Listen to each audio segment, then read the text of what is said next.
এ রহমতপুর গ্রামের লোকেরা, আমি ইমাম গজ্জালি রহমতপুর গ্রামের ভিতরে আসলাম একটা লোকের কাফন দাফন দেওয়ার জন্য।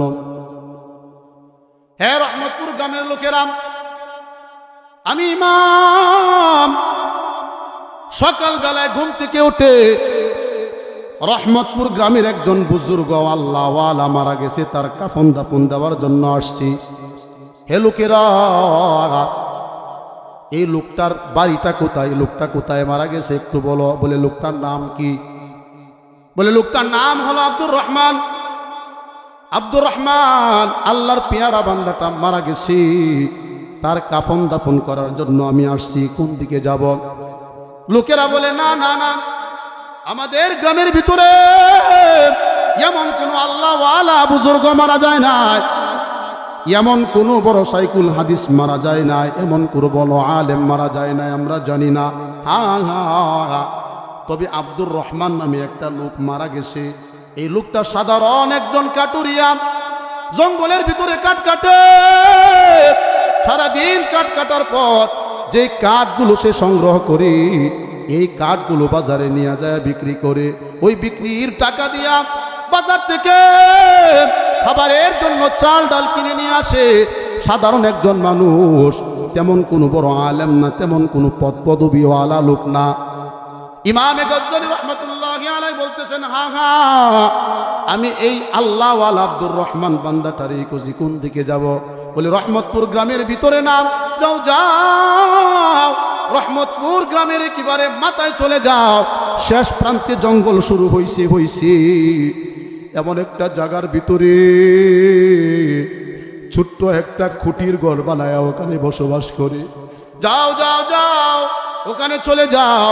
ইমামে গজ্জালি রহমতুল্লাহি আলাইহি ওই জঙ্গলের পাশে যায়, দেখে একটা ছোট্ট খুঁটির ঘর।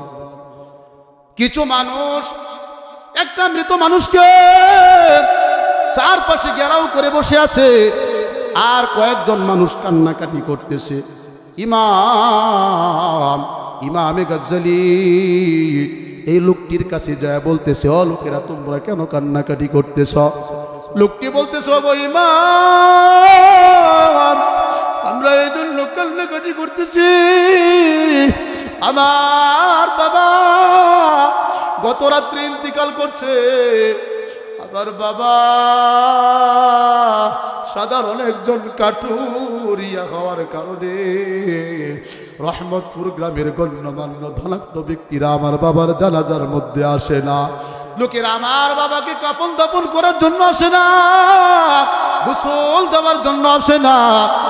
ও ইমাম, আমার বাবার কাফন দাফন কেমন করে হবে? এজন্য আমরা কান্নাকাটি করতেছি। ইমামে গজ্জালি রহমতুল্লাহি আলাইহি বলেন, আব্দুর রহমানের সন্তানেরা, আর কান্নাকাটি করার দরকার নাই। আল্লাহ পাক